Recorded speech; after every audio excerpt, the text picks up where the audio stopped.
Bienvenidos, yo soy el doctor Alfredo Gustavo González, docente de la Cátedra de Clínica Médica del Hospital Tránsito Cáceres de Allende de la Universidad Nacional de Córdoba. Vamos a desarrollar a continuación el tema referido a hepatitis.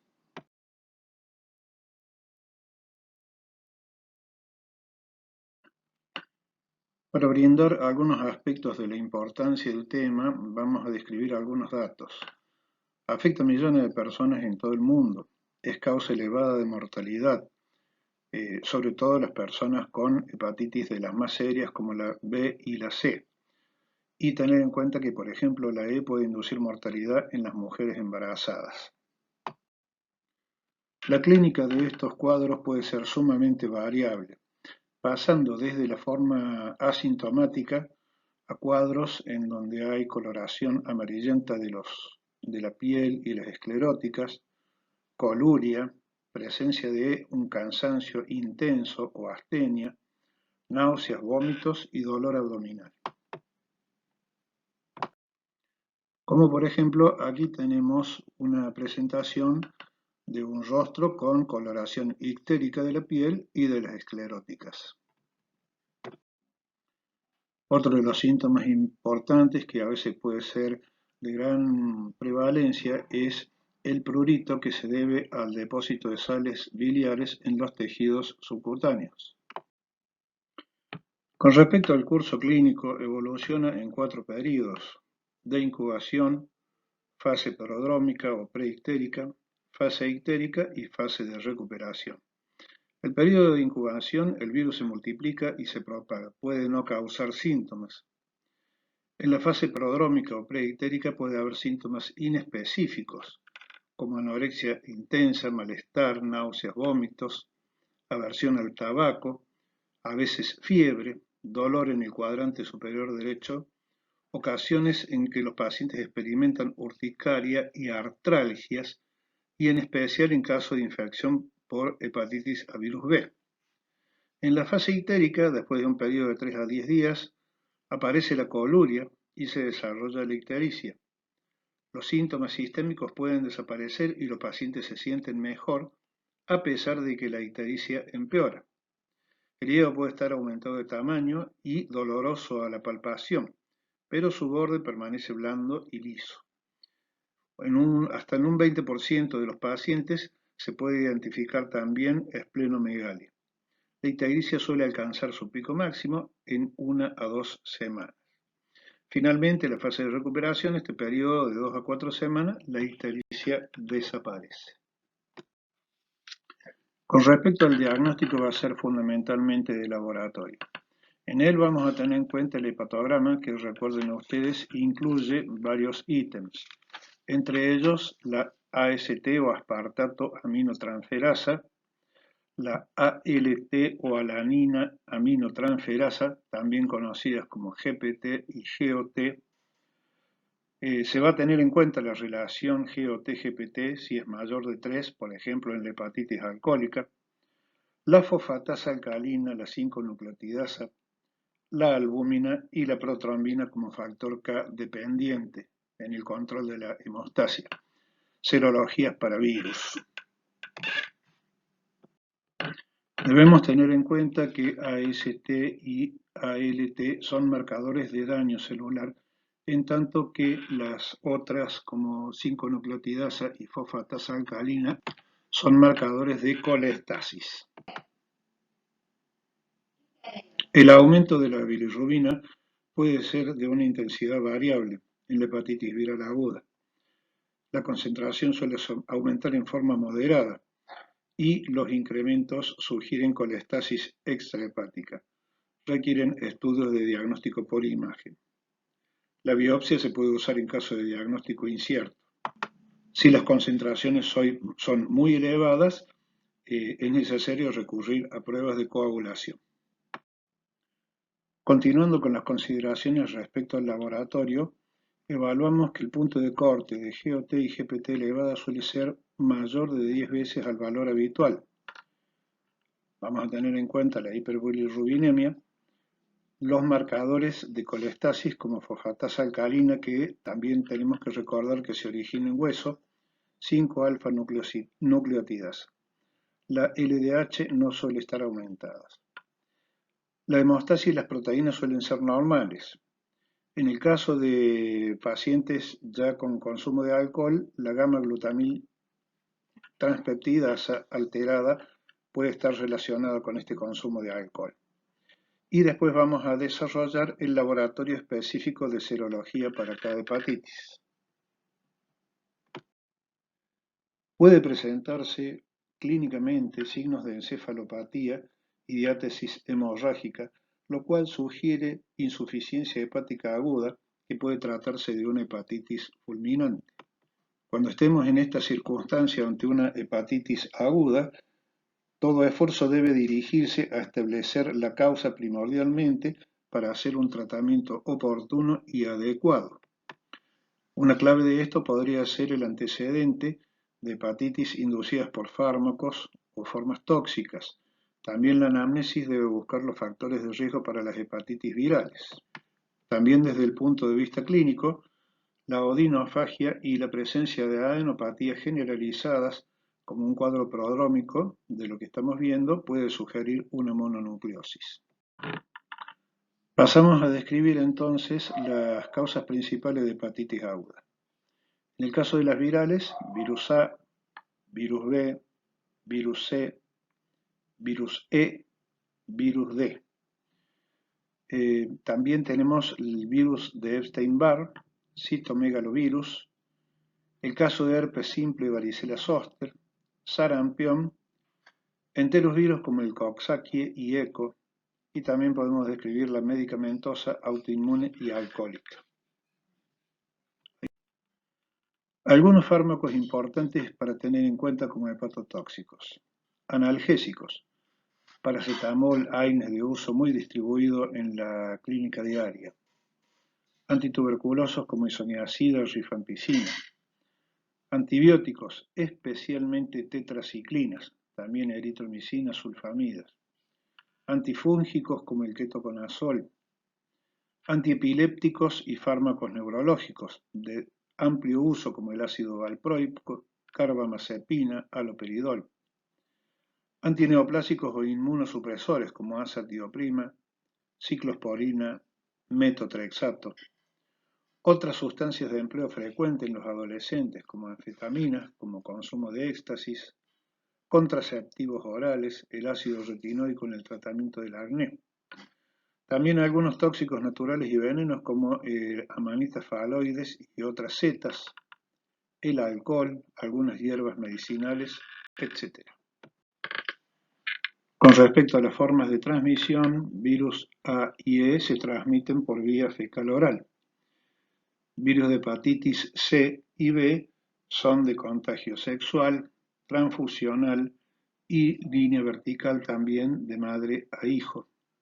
En el caso de la hepatitis B, requiere de una coinfección por virus B para desarrollarse. En el caso de la hepatitis autoinmune, es más común que sea crónica y progresiva, y es más frecuente en mujeres. Las de origen tóxico suelen ser causadas por presencia en hígado de sustancias como medicamentos y toxinas.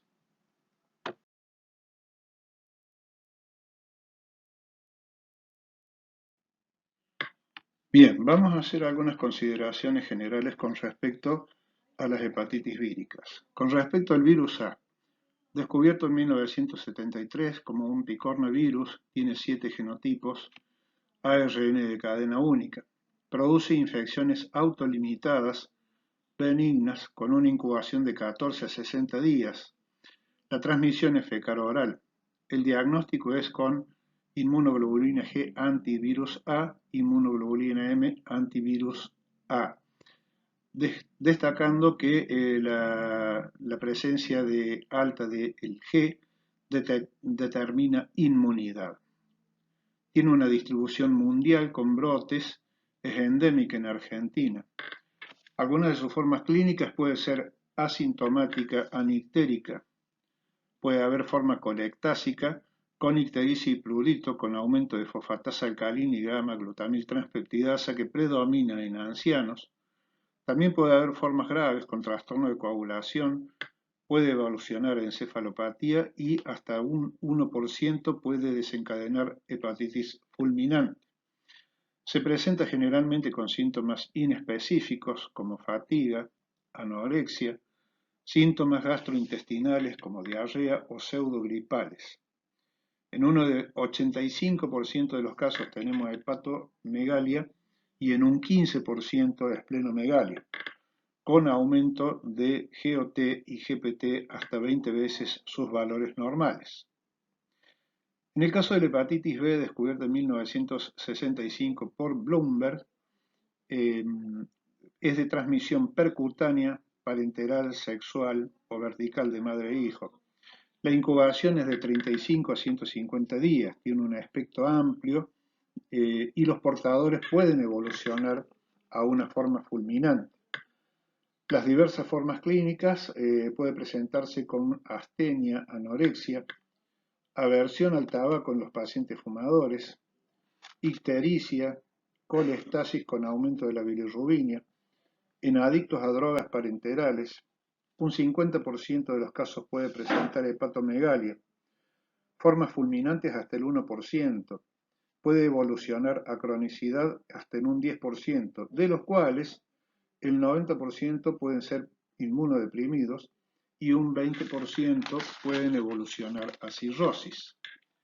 Puede presentar formas extrahepáticas por depósito de inmunocomplejos, febrícula y artralgia desarrollando cuadros como poliarteritis nodosa, glomerulonefritis, crioglobulinemia mixta esencial, anemia aplástica, pericarditis, derrame pleural, miocarditis, exantemas en niños conocido como síndrome de Gianotti, encefalitis o síndrome de Guillain-Barré.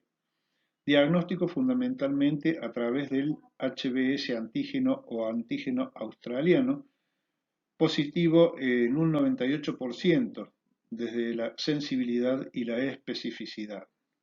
En el periodo de ventana es importante la inmunoglobulina M anticore. Se puede tratar con interferón alfa, limobudina, adenovir, entecavir y otros. Con respecto al virus de la hepatitis C, descubierto en 1988, es un flavivirus, antes conocido como hepatitis no A, no B. Tiene un periodo de incubación de 30 a 90 días, tiene un alto grado de heterogeneidad, alto porcentaje de mutaciones. Se caracteriza por ser de una replicación muy rápida. La transmisión es percutánea sexual, un 95% de las posttransfusionales, denominada por los bioquímicos como hepatitis de basurero. 80% evolucionan a crónica, son de curso variable. El diagnóstico es por ARN antivirus C antígeno. PCR en reacción en cadena de la polimerasa del ARN viral del hepatitis de virus C. Raramente es fulminante. Puede presentar complicaciones crónicas como ascitis, hemorragias por varices esofágicas, encefalopatía, cirrosis hasta en un 20% de los casos, de los cuales el 50% pueden evolucionar a hepatocarcinoma. También puede tener manifestaciones extrahepáticas como síndrome de Sjögren, uveitis, artritis reumatoidea, fibromialgia, panarteritis nodosa, síndrome de Crest, lupus eritematoso, linfoma no-Hodgkin, en fin, crioglutinina mixta esencial y algunos cuadros dermatológicos como eritema nodoso y líquen plano. También el tratamiento con interferón alfa, interferón pegilado, ribavirina, etc. Respecto del virus E, es un ARN descubierto en 1983, con una incubación de 15 a 60 días. Presenta formas endémicas en el Asia Central y Sudeste Asiático, Oriente Medio, algunas en África, en México. La contaminación es por vía fecal oral, sobre todo de aguas contaminadas, muy excepcional por vía sexual. Es importante en mujeres embarazadas en el segundo o tercer trimestre. Un 15 a 20% presenta formas agudas graves con una mortalidad del 25%, por coagulación intravascular diseminada. Puede presentarse con una fase ictérica y síntomas gastrointestinales. El diagnóstico es por inmunoglobulina M antivirus E. Finalmente tenemos el virus de hepatitis G, descubierto en 1995, que es un ARN de cadena única. Tiene alguna homología en un 25% con el virus C. Es posttransfusional o parenteral. De este todavía se sabe poco. Con respecto a la hepatitis a virus D, es un virus delta, ARN, precisa del virus de la hepatitis B que le proporciona su envoltura para replicarse e infectar. Un 15% puede asociarse a formas fulminantes. En forma de coinfección o superinfección en portadores de hepatitis B crónica, en el caso de la aguda tiende a ser grave y la forma crónica tiende a evolucionar a cirrosis. El diagnóstico es por inmunoglobulina M antivirus D. Es mundial, es endémica en el área mediterránea. Importante en adictos a drogas parenterales. En este cuadro describimos algunas de todas las características que hemos estado refiriendo anteriormente. Nuevamente podemos ver aquí un cuadro resumido respecto a lo que significa hepatitis a virus A. A continuación hacemos un algoritmo diagnóstico para ver la evolución. Ante una sospecha clínica de ictericia por hepatitis, prueba de función hepática basándonos fundamentalmente en las enzimas. De acuerdo a lo que nos den estas enzimas, vamos a seguir con los pasos subsiguientes como describe el cuadro.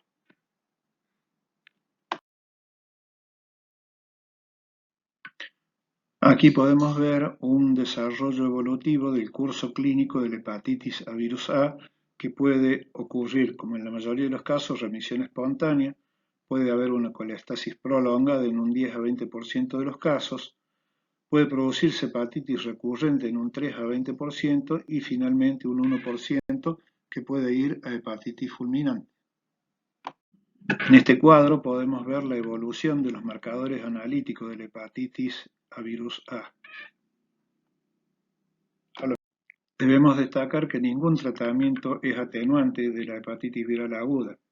Siempre debe evitarse los factores de riesgo como el alcohol que pueden aumentar la lesión hepática. No está demostrado que las restricciones en la dieta o actividad que suelen prescribirse posean un fundamento científico.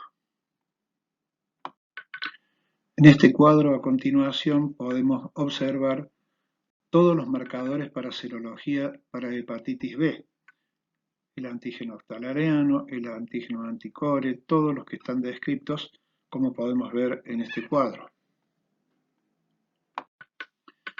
A continuación podemos observar cómo evolucionan los marcadores de hepatitis B en el tiempo, tanto en meses como en años. En meses en el cuadro de la izquierda, en años en el cuadro de la derecha. En el cuadro siguiente observamos los perfiles más frecuentes de la serología en relación con el virus de la hepatitis B, incluyendo la inmunidad vacunal. Algunas consideraciones habíamos hecho ya con respecto al tratamiento del virus de la hepatitis B. Tratamiento de sostén fundamentalmente. En el caso de la fulminante, medicamentos antivirales y trasplante hepático. Recordar que ningún tratamiento atenúa la hepatitis viral aguda, inclusive la B. Evitar, por supuesto, el alcohol que puede aumentar la lesión hepática. Si ocurre una hepatitis fulminante, el tratamiento con análogos nucleócidos o análogos de nucleótidos orales puede aumentar la posibilidad de supervivencia. No obstante, la opción definitiva es el trasplante hepático. Describimos a continuación algunas otras opciones de tratamiento para la hepatitis crónica por virus B, como interferón alfa, limobudina, adefovir, entecavir y tenfovir. Con respecto a la hepatitis C, tenemos aquí algunos marcadores y también hacemos hincapié en el tratamiento de sostén. Hay una serie de fármacos antivirales de acción directa que pueden ser eficaces, que pueden disminuir la posibilidad de desarrollar una infección crónica. Son regímenes muy costosos, no han sido estudiados en la infección aguda. Las recomendaciones actuales son seguir a los pacientes durante 6 meses para permitir eliminación espontánea y a los que tengan viremia persistente, como ser hepatitis C crónica. El riesgo de consecuencias clínicas por virus C es alto, por ejemplo, para pacientes con cirrosis. En este cuadro podemos detectar el momento de evaluar con los marcadores la presencia de síntomas y cuando el RNA es detectable. Con relación al diagnóstico de la hepatitis D, habíamos descrito pruebas serológicas en el cuadro anterior. El diagnóstico inicial de la hepatitis aguda debe diferenciarse de otros trastornos que ocasionan ictericia y solicitar pruebas en busca de virus de la hepatitis A, B y C. El anticuerpo IgM contra el virus de la hepatitis A, antígeno de superficie o antígeno australiano en la B, anticuerpo IgM contra el núcleo coro en el virus de hepatitis B y anticuerpo contra el virus de la hepatitis C y PCR para RNA de hepatitis C. Si las pruebas serológicas para B confirman la infección y las manifestaciones clínicas lo aseveran, se deben medir los niveles de anticuerpo. Implica infección activa, puede no ser detectable hasta semanas después de la enfermedad aguda. En este cuadro tenemos una descripción de los marcadores serológicos en hepatitis D. Recordar que los anticuerpos antivirus hepatitis D aparecen siempre en presencia de antígeno de superficie del virus de la hepatitis B. Es una coinfección. Con respecto al diagnóstico y tratamiento de la hepatitis E, recordar que prueba de anticuerpos IgM cuando esté disponible. El tratamiento es de sostén. Posiblemente sea factible usar ribavarina. Recordar que ningún tratamiento atenúa la hepatitis viral aguda, incluso la E. Algunos conceptos claves, la transmisión suele ser por vía fecal oral. La mayoría de los pacientes se recuperan en forma espontánea, pero hay un riesgo especial en las embarazadas. El genotipo 3 puede causar formas crónicas en los inmunocomprometidos. Sospechar de hepatitis E en los viajeros a regiones endémicas. Tratamiento sintomático en los pacientes, considera el uso de ribavarina para el tratamiento. Hay una vacuna disponible en China. Aquí les presentamos una correlación entre los síntomas, la presencia de los virus en heces, los anticuerpos y las semanas post-exposición. En el cuadro que sigue a continuación, mostramos la concentración sérica del virus de hepatitis E durante el tratamiento con la ribavirina. Con respecto al virus de la hepatitis G, se clonó inicialmente de un cirujano infectado cuyas iniciales eran GB, de ahí su nombre. Es un virus ARN de la familia Flavivirus. Aunque el ARN de virus G se ha detectado en pacientes con hepatitis aguda no A, no E, en pacientes con crónicas, con cirrosis criptogénica, inclusive con carcinoma hepatocelular, su alta tasa de coinfección con el virus de la hepatitis C hacen difícil su valoración como agente etiológico. En cuanto a la hepatitis alcohólica, tener en cuenta que el hígado graso puede ser asintomático. Una tercera parte de los pacientes el hígado está aumentado de tamaño y es liso. La hepatitis alcohólica puede ser una enfermedad moderada, frecuente en pacientes desnutridos que pueden experimentar fatiga, fiebre y ictericia. Alrededor de un 40% de los pacientes se deteriora un poco después de la hospitalización, presentando ascitis, encefalopatía portosistémica, hemorragia varicosa y otros. En el caso de la cirrosis, el hígado puede ser pequeño, pero cuando es grande debe considerarse el diagnóstico de hepatoma. Algunos síntomas como hipertensión portal o varices esofágicas y hemorragia digestiva alta, esplenomegalia, ascitis y encefalopatía. La hipertensión portal podría promover formación de derivaciones arteriovenosa intrapulmonar con hipoxemia, síndrome hepatopulmonar, que puede causar cianosis e hipocratismo digital. También puede desarrollar insuficiencia renal aguda secundaria a la reducción del flujo sanguíneo renal como síndrome hepatorrenal. Tener en cuenta que el carcinoma hepatocelular se desarrolla en el 10 al 15% de los pacientes con cirrosis alcohólica. Aquí podemos observar la evolución de hígado sano a hígado esteatóxico, hígado fibrótico y cirrosis hepática finalmente. La misma descripción en esta imagen de la que hemos hecho anteriormente. Como dato extra mostramos, si bien sale del tema que estamos desarrollando en el alcoholismo crónico, una contractura o retracción conocida como enfermedad de Dupuytren. Con respecto al tratamiento de la hepatitis alcohólica, obviamente una dieta rica en nutrientes, suspensión del alcohol, aporte de vitamina B, son los primeros conceptos a tener en cuenta. Específicamente se pueden llegar a usar corticosteroides en las formas más graves. En los casos graves, el único recurso que pueda ser accesible finalmente es el trasplante hepático.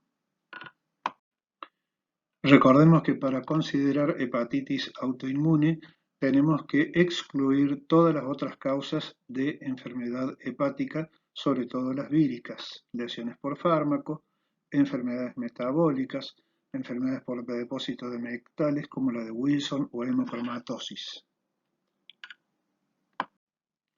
Con respecto a los hallazgos anatomopatológicos, nos podemos encontrar con degeneración y necrosis hepatocelular. Puede haber infiltración por monocitos y linfocitos con aumento de celularidad entre celulares y espacios porta. Y finalmente en la hepatitis fulminante vamos a encontrar necrosis confluente submasiva. ¿Cuáles son los mecanismos que nos pueden llegar a producir el daño celular? Los siguientes podemos describir: interferencia con el metabolismo celular, alteración de la síntesis proteica, alteración del citoesqueleto celular, formación de células gigantes multinucleadas y formación de cuerpos de inclusión. Con respecto al daño mediado inmunológicamente, podemos tener respuesta inespecífica como citotoxicidad por células NK, respuesta específica de antígenos como generación de anticuerpos, citotoxicidad celular por anticuerpos, linfocitos T tóxicos y respuesta autoinmune. La cronificación puede depender de una respuesta inmune deficiente. ¿Cuándo debemos tener en cuenta la indicación de biopsia? En los casos de etiología sin definir, cuando hay sospecha de hepatopatía crónica subyacente, cuando hay colestasis más citólisis aguda y en hepatitis prolongada o recaídas. Siempre tengamos en cuenta algunas normas de prevención, sobre todo en el desarrollo de nuestra actividad médica con respecto a la higiene de las manos. Aquí terminamos con nuestra clase. Les agradezco mucho su atención.